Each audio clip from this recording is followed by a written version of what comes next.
தொடர் மழை காரணமாக ராணிப்பேட்டையிலிருந்து சோளிங்கர் செல்லும் அம்மூர் சாலையில் உள்ள வேலம் ஊராட்சிக்குட்பட்ட இந்திரா நகர் பகுதியில் மழைநீர் தேங்கி நிற்கிறது. இதற்கான காரணங்கள் குறித்து நமது செய்தியாளர் குமரவேல் விளக்கியிருக்கிறார். பார்க்கலாம்.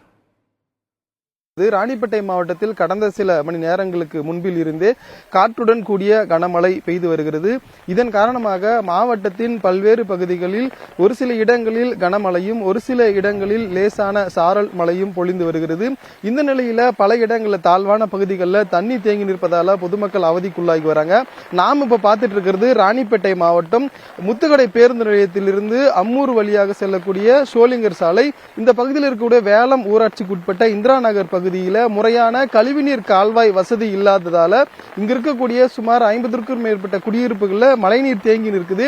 இதனால இப்பகுதி மக்கள் ஒவ்வொரு மழையின் போதும் பாதிப்பதாக தெரிவித்திருக்கிறாங்க. இந்நிலையில் இந்த பகுதியை சேர்ந்த பெண் நம்மோடு இருக்கிற அவருடன் கேட்கலாம். அம்மா வணக்கம், நீங்க எந்த பகுதியை சேர்ந்தவங்க, என்ன பிரச்சனையா, எத்தனை ஆண்டு காலமா இதை சந்திக்கிறீங்க? நாங்க 30 வருஷமா அது இருக்கிறோங்க. அதே மாதிரி மழை தண்ணியில ஊர் தண்ணிங்க, அந்த தண்ணி எல்லாம் கச்சடா தண்ணி எல்லாம் எங்க தெருவுக்கு வருது. நாங்க எல்லாருக்கிட்டும் மீட்டிங்ல போட்டோம், அங்க எல்லாம் கூட சொல்லிட்டோம். யாருமே செய்யறோம்னு சொல்றாங்களே தவிர மறுபடியும் எதையும் செய்யல. ஒரு முறை வீட்டுக்கெல்லாம் தண்ணி வந்துட்டு சாப்பாடு கூட செய்யல. அந்த டிஃபன் வாங்கி 2 வேளை கொடுத்தாங்களே எங்களுக்கு, அதுவே தான், வேற எதுவும் இல்லை. இன்னொரு வாட்டி அதே மாதிரி வந்தது, அரிசி இங்க கொடுத்தாங்க ஒரே நாள், அதே தான். திருப்பி எதுவுமே எங்களுக்கு செய்ய மாட்டேன்றாங்க. வீட்டுக்குள்ள தண்ணி குழந்தைங்களை வச்சுக்கின்னு நாங்க எப்படி பாதிக்கப்படுங்கிறது. அங்க தண்ணிங்களை அவங்கள கேட்டோம், நாங்க உங்க தண்ணிங்கெல்லாம் எங்க தெரு வழி வருது, நீங்க ஏன் இப்படி பண்றீங்கன்னு கேட்டதுக்கு, நீங்க எங்க போய் பேசிக்கிறீங்களோ அங்க பேசிங்கோ, இங்க எங்ககிட்ட பேசாதான்றாங்க. இன்னைக்கு பொறுத்த வரைக்கும் மழை எந்த அளவுக்கு பெஞ்சிட்டு இருக்குதுமா? இந்த மழைக்கு உங்க பகுதி எப்படி இருக்குதுமா? 30 வருஷமா இருக்குங்க சார். தண்ணி எல்லாம் உள்ள குழந்தைங்களெல்லாம் படுக்க முடியல, குழந்தைங்க சாப்பிட முடியல சார். ரொம்ப நாளா இருக்குது சார். இவ்வளோ அதிகாரிகள் கிட்ட சொல்லிருக்கீங்களா? இது வரைக்கும் எந்த நடவடிக்கை எடுக்கலையா? எல்லாருக்கும் சொல்லிருக்கோங்க சார். சொன்னா அவங்கவுங்க எப்படின்னா எங்கன்னா பாத்துக்கோங்க, எப்படின்னா பாத்துக்கோங்கன்னு சொல்றாங்க சார். அதாவது கடந்த 30 ஆண்டுகளுக்கு மேலாக இந்திரா நகர் பகுதியில மழைநீர் தேங்கி நிற்பதாகவும் இதனால் அவ்வப்போது பொதுமக்கள் குடியிருப்புகள் மழைநீர் சூழ்வதால மிகுந்த பாதிப்புக்குள்ளாகி வராங்க.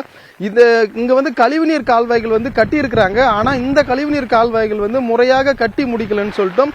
இந்த அம்மூர் சாலைக்கு அந்த பக்கமாக தான் இந்த கழிவுநீர் கால்வாயோட பாதை வெளியேற்றம் இருக்குது. ஆனால் அங்க மண்ணை கொட்டி நிரப்பி இருக்கிறாங்க. அதன் காரணமாகவும் கூட மழைநீரோடு சேர்ந்த கழிவுநீர் குடியிருப்புகள் புகுவதால மிகுந்த அவதிக்குள்ளாகி வருவதாக தெரிவித்திருக்கிறாங்க. ஆகவே மாவட்ட நிர்வாகம் இந்த பகுதியில் சிறப்பு கவனம் செலுத்தி இனிவரும் காலங்களில் மழை காலங்களில் தண்ணீர் நிற்காமலும் பொதுமக்களுடைய பாதிப்பில் இருந்து மீட்க வேண்டும் என்பது இப்பகுதி மக்களின் கோரிக்கையாகவும் இருக்கிறது. அதே போல மாவட்ட நிர்வாகமும் இதனை உடனடியாக சரி செய்ய வேண்டும்.